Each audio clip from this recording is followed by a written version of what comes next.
देश में electric vehicles का दायरा तेजी से बढ़ रहा है और एक के बाद एक दुनिया की दिग्गज कंपनियां भारत में एंट्री के लिए तरस रही हैं।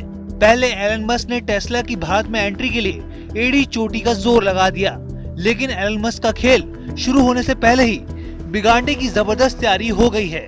और इतना ही नहीं, बल्कि भारतीय ऑटो इलेक्ट्रिक कंपनियों के लिए भी आने वाले दिनों में एक बड़ी मुश्किल आ सकती है।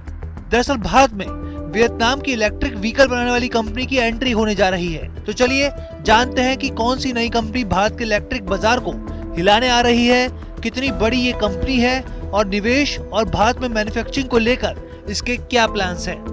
वियतनाम की इलेक्ट्रिक व्हीकल बनाने वाली कंपनी फिनफास्ट भारत में ईवी मार्केट में एंट्री करने का प्लान बना रही है।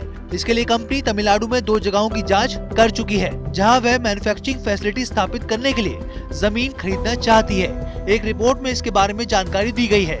फिनफास्ट तमिलनाडु के साथ ही गुजरात में भी मैन्युफैक्चरिंग फैसिलिटी स्थापित करने के लिए उत्सुक है। गुजरात में कंपनी को एक बंदरगाह की जरूरत है। फिनफास्ट भारत में कंप्लीट नॉकडाउन असेंबली यूनिट लगाने की योजना पर काम कर रही है, जिसकी सालाना क्षमता 50,000 यूनिट्स है। अब ऐसे में सवाल उठता है कि आखिर ये कंपनी भारत में प्रोडक्शन की शुरुआत कब से कर सकती है। तो रिपोर्ट के मुताबिक फिनफास्ट ने 2026 तक भारत में वाहनों की असेंबली शुरू करने का लक्ष्य रखा है। इसके लिए कंपनी $200 मिलियन यानी करीब 1,668 करोड़ इन्वेस्ट करेगी। फिनफास्ट के मैनेजिंग डायरेक्टर और ग्लोबल सीईओ ने साफ तौर पे कहा है कि हमें उम्मीद है कि हम इंडोनेशिया और भारत में ईवी की मांग में आई बढ़ोतरी में शामिल होंगे, जहां अभी भी इलेक्ट्रिक व्हीकल की पहुंच बहुत कम है।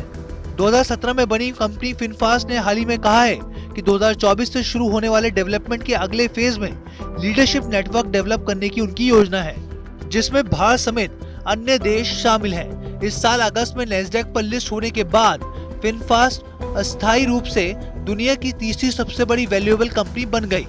रिपोर्ट के मुताबिक फिनफास्ट एलन मस्क की ईवी कंपनी टेस्ला को टक्कर देना चाहती है। बीते सालों में इलेक्ट्रिक वाहनों ने बाजार में अपनी अच्छी खासी पैठ जमा ली है। उनका बाजार लगातार बढ़ रहा है। भारत का टारगेट है कि पेट्रोलियम के इंपोर्ट पर अंकुश लगाया जाए और अपने ट्रेड को बैलेंस किया जाए। इसी टारगेट को पूरा करने के लिए भारत जल्द से जल्द इलेक्ट्रिक वाहनों पर शिफ्ट होना चाहता है और ऐसे में ये कंपनी भारत की मदद कर सकती है। सरकार को आने वाले समय में उम्मीद है भारत में 2030 तक ईवी सेगमेंट में बिक्री, निजी ऑटोमोबाइल के क्षेत्र में नए वाहनों के लिए 30%, कमर्शियल व्हीकल्स के लिए 70% और 2 व्हीलर और 3 व्हीलर्स वाहनों के लिए 80% होगी, जिससे भारत में तेल इंपोर्ट की मात्रा में कमी आएगी और इससे पर्यावरण को साफ करने में भी मदद मिलेगी। लेकिन ये भी साफ है कि इस एंट्री से दुनिया की 2 दिग्गज इलेक्ट्रिक वाहन कंपनियों के लिए अखाड़ा भारत ही बनेगा।